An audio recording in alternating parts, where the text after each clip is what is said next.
এই তো কিছুদিন আগেও নাজমুল হোসেন শান্তকে নিয়ে যে পরিমাণ ট্রল হয়েছে সামাজিক যোগাযোগ মাধ্যমে, এইটাকে নিয়ে শান্ত নিজেও হয়তো মানসিকভাবে ভীষণ চাপে ছিলেন। কিন্তু কখনো না কখনো ক্রিকেটারদের ব্যাটে বা বলে জবাব দিতে হয়।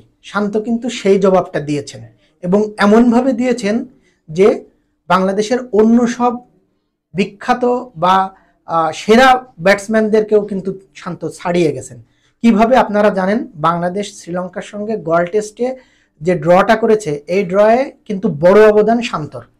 শান্ত প্রথম ইনিংসে এবং দ্বিতীয় ইনিংসে দুটোতেই কিন্তু ব্যাক টু ব্যাক সেঞ্চুরি করেছেন এবং এই সেঞ্চুরিটা ক্যাপ্টেন হিসেবে কিন্তু বাংলাদেশের প্রথম। এবং বাংলাদেশে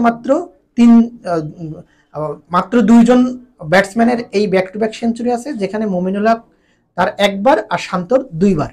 আরেকটা বিষয়, ইন্টারেস্টিং বিষয় আপনাদের জানাবো যে আমরা যেসব ক্রিকেটারদের অনেক টেস্টে অনেক বাংলাদেশের সেরাদের তালিকায় রাখি, তাদের চেয়ে কিন্তু গড়ে শান্তর কত ইনিংস পর সেঞ্চুরি আছে সেটার একটা পরিসংখ্যান আমি আপনাদের শোনাই। দেখেন, আমি একটু নিচের দিক থেকে যদি বলি, মাহমুদুল্লাহ অনেক বড় ক্রিকেটার টেস্টে, কিন্তু তিনি 33.66 এই ইনিংস পর একটা করে সেঞ্চুরি।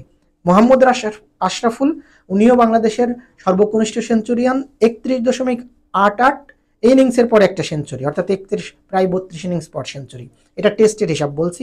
সাকিব আল হাসান 26 ইনিংস পর, শাহরিয়ার নাফিস 24.60, ইমরুল কায়েস 22, লিটন দাস 19.88, মুশফিকুর রহিম 19.66 ইনিংস এবং তামিম ইকবাল 15.58 আর মমিনুল হক 12.30 এবং সবার উপরে যিনি আছেন নাজমুল হোসেন শান্ত 11.66 ইনিংস পর সেঞ্চুরি। হ্যাঁ, এটা সত্যি কথা, বাংলাদেশ টেস্ট খেলার সুযোগ কম পায়।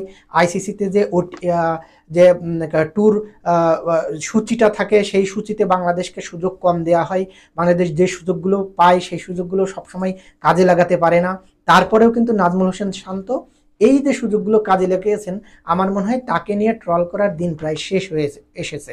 আমাদের দর্শকদের আমরা মনে করি অন্য ব্যাটসম্যানদের চেয়ে শান্তর এই আত্মবিশ্বাসটা নিশ্চয়ই ভবিষ্যতে তার আরও যেসব টেস্ট ম্যাচগুলো খেলার সুযোগ পাবেন, সেই টেস্ট ম্যাচে তিনি আমি মনে করি যে আরও ভালো খেলবেন।